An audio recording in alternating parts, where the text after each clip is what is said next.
Good health to all from Rexall.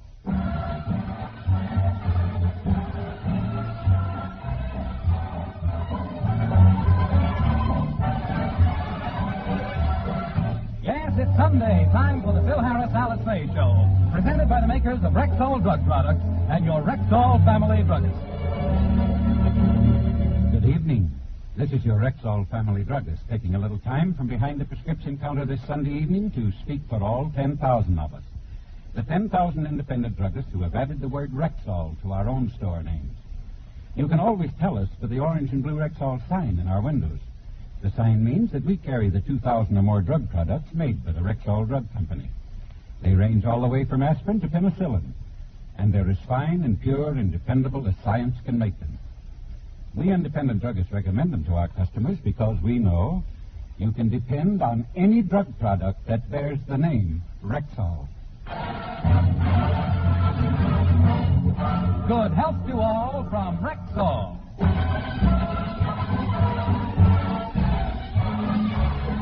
And now your Rexall family druggist brings you the Phil Harris Alice Faye Show. Written by Ray Singer and Dick Chevrolet, with Elliot Lewis, Walter Tetley, Robert North, Janine Root, Ann Whitfield, Walter Sharp in his music, and starring Alice Faye and Phil Harris.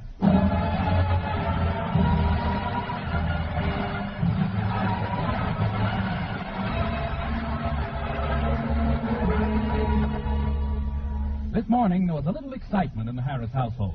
Alice and Phil were in the kitchen just finishing breakfast when an excited William burst in on them. Alice, it's so exciting, I don't know how to tell you. It's got me all aflutter. Well, calm down, Willie. Take it easy. Yeah, simmer down, Books. You're getting your glasses all steamed up. Now, take it easy. What's with you? I have wonderful news. Romance has come into my life. I'm going to become engaged. Oh, now, Willie, isn't it rather sudden? I never expected this. I did. I knew it was going to happen when he caught the bouquet at Betty Sharp's wedding.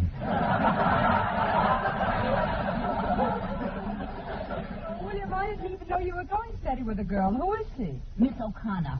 She's my assistant in the bookkeeping department at Rexall. Philip met her. Bill. What does she look like? Like the kind of a girl who'd go out with a guy like Willie. A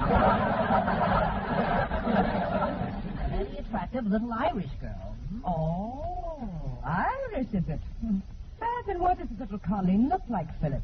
Well, Makushla. Well, look, honey, she's kind of hard to describe. Do you know that song, A Little Bit of Heaven Fell From Out the Sky One Day? Yes. Well, when it fell, it must have hit her right in the kisses.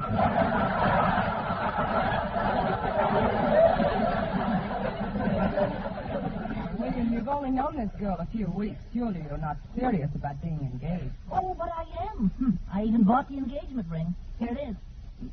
Isn't it a beautiful ring? Yeah, and look, there's a place for a stone, too. As a stone. It may be small, but it's a beauty. Alice, don't you think this is a beautiful diamond? Well, what do you think of the diamond? Give me a chance. I haven't found it yet. You think it's awfully small, Willie? Well, I could have gotten a larger one, but I don't believe in a vulgar display of jewelry. Oh, in other words, you don't believe in being ostentatious.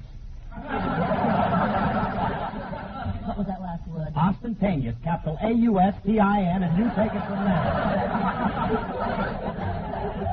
The word is ostentatious, and I doubt if you even know what it means. Know what it means? Are you kidding, Clyde? Ostentatious. It's a French word meaning why spend a lot of cabbage for a ring when you can get the same thing for a nickel out of an iron claw machine. William, I'd like to meet your girlfriend before you get engaged. Why don't you bring her over here tonight? Well, splendid, Alice. We'll announce our engagement from here. By the way, do you mind if I leave the ring with you for safekeeping? I paid $42.98 for it, and I don't want to lose it. You paid all of $42.98 for a diamond ring? My, what a horrendous price. Give it to me, Willie. I'll take care of it. Got it with your life, Philip. Well, I'll run along now and see you tonight. Oh, to think that at last I have found romance. I'm just a vagabond lover. So it seems. Oh, no. The Rudy Valley of Encino. Don't make fun of him, Phil. He's so happy about the whole thing. Gee, I hope nothing happens to break up his romance with Miss O'Connor. What if it does? Willie can get another girl. There are plenty of fish on the beach. You mean in the sea? On the beach. When he gets them, they're washed up.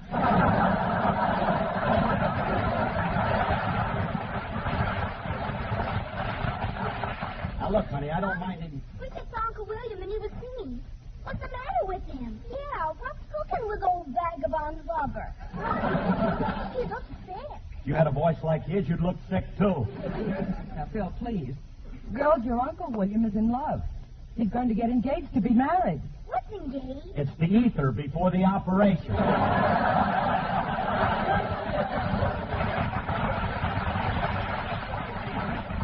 That's a nice romantic explanation. Now, look, children, an engagement is when a man asks a woman to marry him. Just like when your daddy asked me to become his wife. Oh, I'll never forget his proposal. Mommy, how did Daddy propose to you? Oh. Well, honey, he was very romantic. He got down on his knees and said, "Blondie, this is your big chance." Can I put the lug on you for $2 for a marriage license? Yeah, and your mother was smart enough to take advantage of a golden opportunity. No, but all kidding aside, Alice, how did you know that I was in love with you? That was easy, Phil. A little bird told me that you love me, That you love me, and I believe that you do. that you do. This little bird also told me I was falling, Really falling, falling for no one but you. none but you. There's no use denying, I might as well confess. Of all the boys I know, dear, I'm sure I love you best. A little bird told me that you love me, That you love me, and I believe that it's true. A little bird told me we'll be married, and I believe that it's true. This little bird also told me when we marry, we'll have a pretty cottage, not too far, all fenced in like a movie star. Great Dane pup we'll call an ace, lying there by the fireplace, goldfish pond and a wishing well. Everything is gonna turn out well. a little bird told her she'd be married, and we believe that it's true. This little bird also told her when she married, We'll be the proudest couple in the land. We go through life hand in hand. Have a rancho way out west. Take the spot that we love the best. A peachy key, and all is well. Everything is gonna turn out well. and this is true we know. A little birdie told us so. Oh, I love that little boy.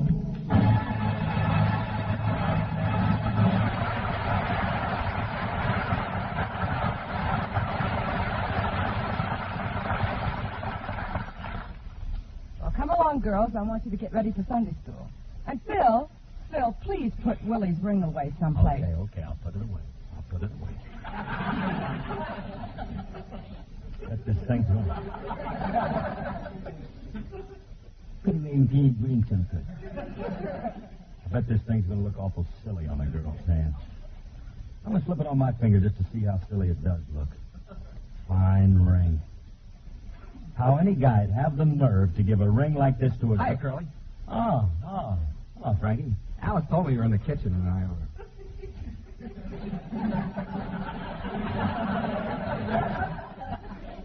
What do you got on your finger? An engagement ring?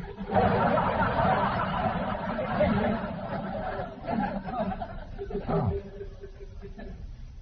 May I throw you a linen shower? All right, Renly, cut it. I ain't no mood for comedy. Cut it out. Wish somebody would give me an engagement ring. I said cut it out. a bridesmaid, never a bride. Take it easy for a minute, will you? Mm-hmm. This is Willie's engagement ring, and I'm just holding it for him. Willie's getting engaged? Yeah. To what? To a girl. At least I think she is. She's got a girl's name. What do you want to get engaged for? That could lead to something incurable like marriage. And what's wrong with marriage? You don't even know what marriage is. Ah, but I do, my friend. Marriage is like a boat with red sails. Now, what does that mean? How should I know? What am I, a philosopher or something? That's the trouble with single guys like you. You laugh at marriage. Laugh. Wouldn't do you no harm to find a nice girl and settle down. Why should I? This way I can play the field and go out with a different girl every night. But, Remley, having a wife is a guaranteed investment for the future. Why buy an oil well when there's a gas station on every corner?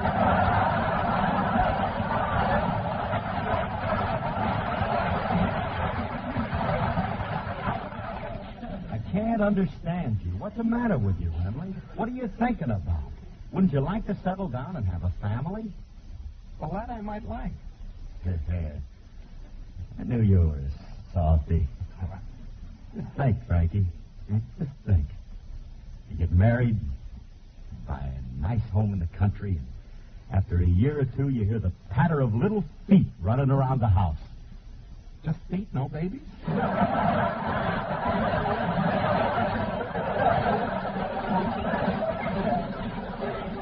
I give up. Forget about it. Okay. Well, wait a minute. I better take Willie. Hey, Remley. What? I think Willie's ring is stuck on my finger and I can't get it off. Won't come off. What am I going to do? Guess you'll just have to marry Willie.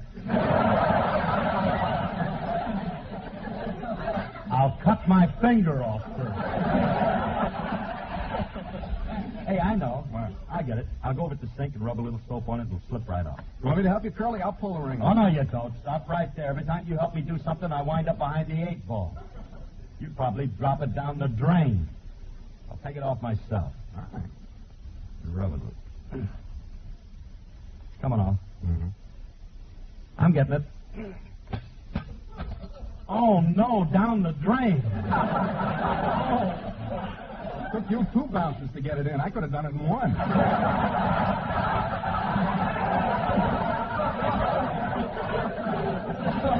Frankie, will you be serious a minute? I got to get that ring out of that pipe. Willie's supposed to give it to his girl tonight. Unless that dame's a plumber, she ain't going to get engaged. You ought to be ashamed of yourself, Curly. Dropping that poor girl's ring down the drain and she hasn't even seen it yet. Hey, I better call her and tell her to hurry over at the corner of 5th and Main. What for? So she can lift the manhole cover and get a glimpse of it as the ring floats by. What a romantic way to get engaged. Oh, Curly, it can't float away. It's probably stuck in the trap at the bottom of the sink. Yeah. That's right, that little thing. Little curved. Sure, all we got to do is take the trap off. That's it. Hey, let's go get my wrench. I don't know. I get into more trouble than Elmer. I'd ask you who Elmer is, but I know it only leads to a song. Well, it's going to lead to one anyway.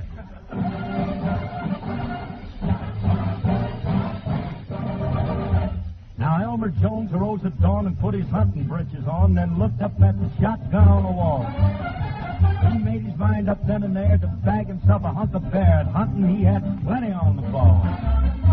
He milked the cow and fed the hog, then kissed his wife and called the dog, picked up his gun and started on his quest. He crossed the creek and hit the trees, threw back his head and sniffed the breeze, let out a yell and pounded on his chest. Here comes Elmer, Elmer's got his gun. Here comes Elmer, run, bear, run. He hunted all the morning through, but not a bear came into view while Elmer's thoughts were on the kitchen range. He was sick as he could be of lamb and chicken fricassee and craved the mess of bear meat for a change. Poor Elmer's mind was in a fog. He paused and sat down on a log to get his faculties back in the groove. He heard a noise, and standing there before him was a grizzly bear, and thought it time that he'd better make his move. Here comes Elmer, Elmer's got his gun. Here comes Elmer, run, bear, just stood his ground, and Elmer said, it's either me or thou. The gun refused to go, and so he knew that somebody had to go and said, farewell, I'm leaving as of now. Then Elmer's shoulders sprouted wings, his feet developed inner springs. To linger longer, he was disinclined. He ran so fast through muck and mire, his ankles set his socks afire, and still that bear kept coming on behind. Here comes Elmer, Elmer's got his gun. Here comes Elmer, run, bear, run. A deer with antlers 8 feet wide got in the way of Elmer's stride as both of them went heading for the brush. And Elmer said, now listen, son, if that's the fastest you can run, move over, because I'm really in a rush. The bear was gaining inch by inch and finally reached out for the clinch as Elmer saw the fence around his place. He leaped the fence and landed hard, jumped 60 feet across the yard and slammed the kitchen door in ruin. Here comes Elmer, Elmer's got his gun. Here comes Elmer, run, bear, run. Elmer, Elmer's got his gun. Here comes Elmer, run, bear, run. The bear was trying to get inside while Elmer sought a place to hide, and Mrs. Jones began to pull her hair. She said, this fuss has got to stop. Why don't you let the matter drop? And Elmer said, honey, go tell it to the bear. And Elmer's wife said, listen, Goon, how come you think you're Daniel Boone, whose appetite on bear meat used to thrive? He said, honey, I'm sure that you're aware that Daniel always killed his bear, but I done brought this baby home alive. Here comes Elmer, Elmer's got his gun. Here comes Elmer, run, bear, run.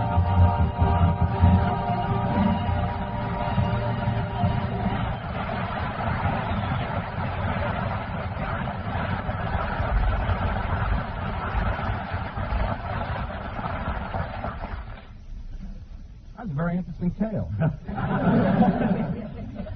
Now, shall we take the trap off? Okay, funny man, just give me that wrench and I'll get out. Phil, did you put...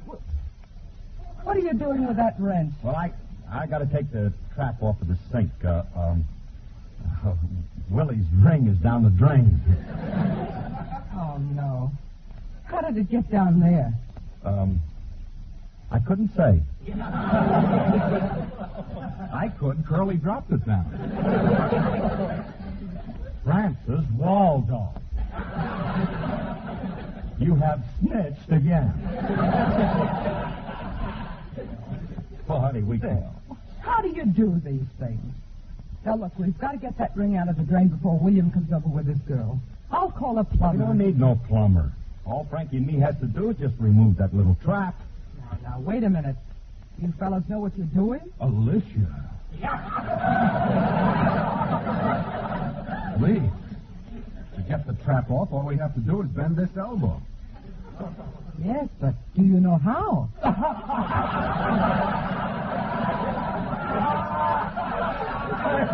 Hey, did you hear that, Frankie? Do we know how to bend an elbow?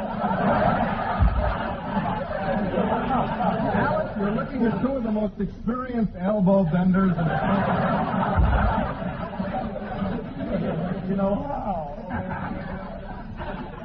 I don't know, I'm a little worried. Something tells me I shouldn't let you do this. But we have to get that ring back. Now go ahead. But be careful. And don't get any water on my kitchen floor. Don't get any water on my kitchen floor. Don't get any water on my kitchen floor. Always happens. Antagonist, Curl. Her father's a policeman, I told her.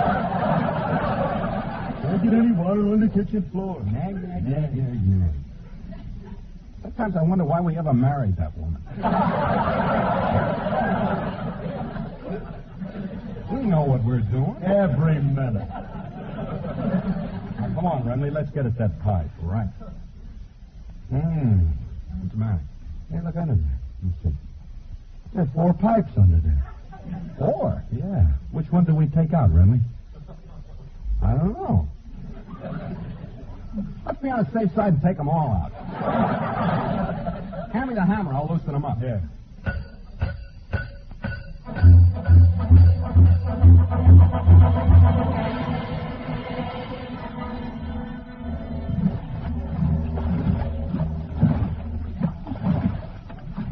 Oh, Remley, why do I always listen to you? When will I ever learn? Stop sitting there beefing. Swim over here and help me.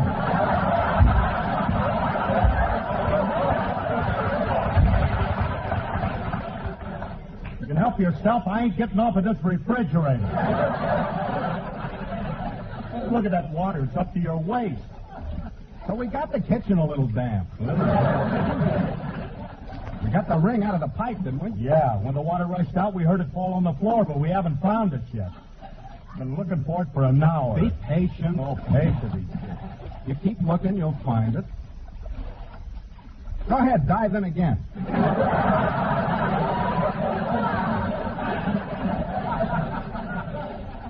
This time, try a jackknife. You get more depth.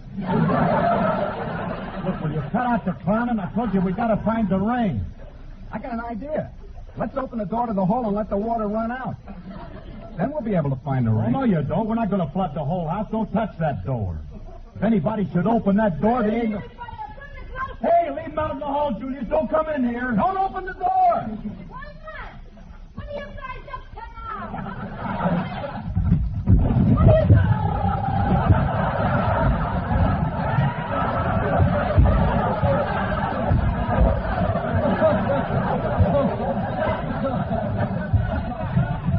Hey, Curly, look at him go down the hall.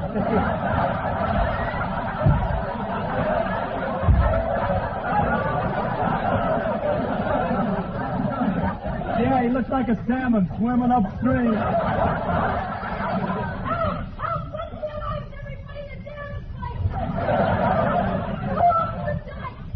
Be quiet, will you? Do you want Alice to come down here? Be quiet, he says. They're trying to drown me and they want me to be quiet. What are you, a couple of wise guys or something? Well, we warned you not to open that door. How would I know you got a reservoir in your kitchen? Next time I make a delivery here, I'm coming to stop my rig. They're down this place.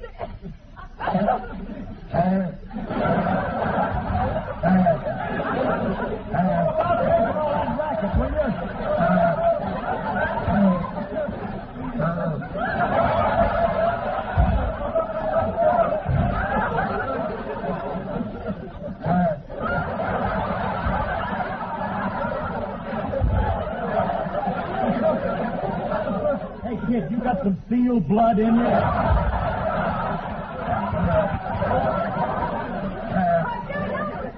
I saw it jumping. Do something. There's something stuck in my windpipe and it stopped up.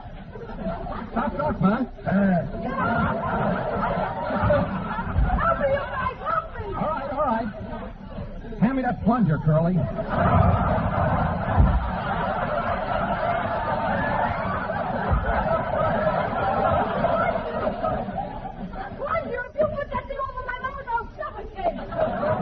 That's right, that kid's right, Frankie. What do you want to do? Asphyxiate him? If that pipe stopped up, there's only one thing to do. Here, Julius, drink this. What is it? Drano. Now, hurry, go ahead. Drink it, kid. Now, drink it. Bottoms up. Don't want it. Whatever it was that's stuck in my throat, I just swallowed it. Well, then, good. Now, leave us alone, will you? We got to look for a ring. I've been looking, Curly. I looked all over the floor. I can't find it Well, anywhere. it must be here. We heard it drop the floor, just didn't open it up and swallow it. How could it get out of the...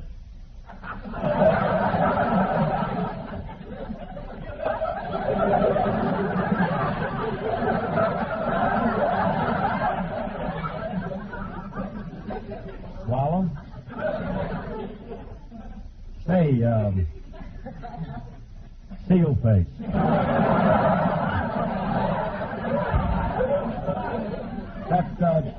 That thing you swallowed, Julius, what did it feel like? Kind of round and hard. Oh, no! Oh, he swallowed the ring. How are we going to get it, Frankie? There's only one way we can get it out. You mean? Prepare for surgery, Dr. Howard. Hey, that sounds like fun. Lie down, Julius. Get your mitts up. Don't touch me, Julius. You'll make me unsterile. Take it easy, kid. This ain't going to hurt. Of course not, my lad. Just relax. Remember, you're in the capable hands of Dr. Harris, your friendly credit stomach surgeon. You don't have a thing to worry about, Julius. Shall we proceed? Would you like to make the incision, Dr. Harris? No, thank you. You may do the carving. Very well. Little white meat, please. Not too much cranberry sauce. You think I was a turkey? They wanted a rib. Now, look, fellas, let's stop the comedy. A joke is a joke, but this type of humor don't appeal to me. We ain't joking. You swallowed Willie's engagement ring, and we got to get it. Yeah, because he's supposed to give it to his girl tonight. If we don't get it out of you, it's going to break up their romance. Now, you're not going to be an old meanie and refuse to let us operate on you, are you? Oh, perish the thought.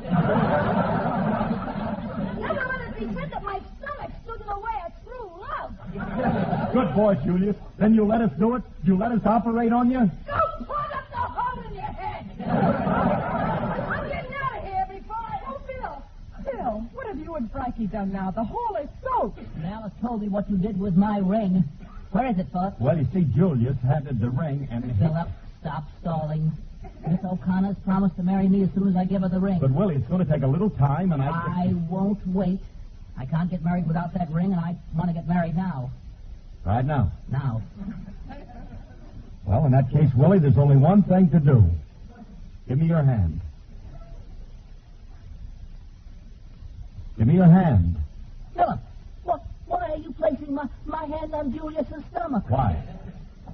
Dearly beloved, we are gathered here to join these two in matrimony. Philip, stop that. I now pronounce you man and abdomen. Congratulations. Now, look, Phil, you're acting like a madman. What's going on Oh, here? honey, Julius swallowed the ring. He swallowed my ring? Julius, you come with me. We're going to see a doctor. Okay, goodbye, everybody. So long, kid. Hey, kid. You make a nice-looking couple. Yeah. This thing, part of me is now Mrs. William Emerson Faye. Oh, what a nauseating thought.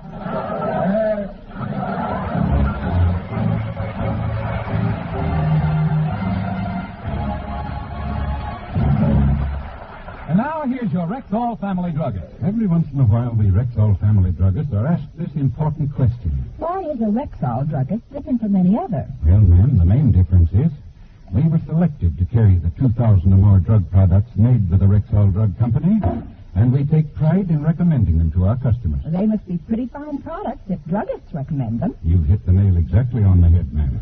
Let me give you an example of why we recommend them. Did you know, for instance, that drug products in tablet form should contain little or no moisture? No, I didn't know that. Well, it's true. And that's why in Rexall's laboratories, there's a special apparatus that can detect as little as 1/1000th of 1% of moisture. Before certain drug tablets are considered good enough to wear the Rexall label, they must meet their maximum moisture allowance as determined by this exacting machine. Well, I'd say that's being pretty careful. And I agree with you, ma'am. And we Rexall druggists know that all Rexall drug products get the same kind of painstaking scientific testing and get it over and over again. That's why in every drugstore with the orange and blue Rexall sign in the window, there's an independent druggist who will tell you you can depend on any drug product that bears the name Rexall. Good health to all from Rexall. Horace, you did a wonderful job, and don't forget, everybody, to stay tuned to this station for Fred Allen. Good night, everybody. Thank you. This is Bill Foreman wishing good health to all from Rexall.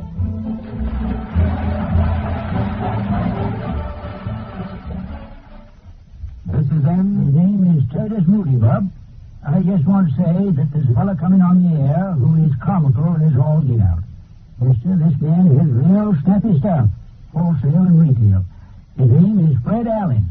So just sit there and listen to NBC, the whole darn National Broadcasting Company.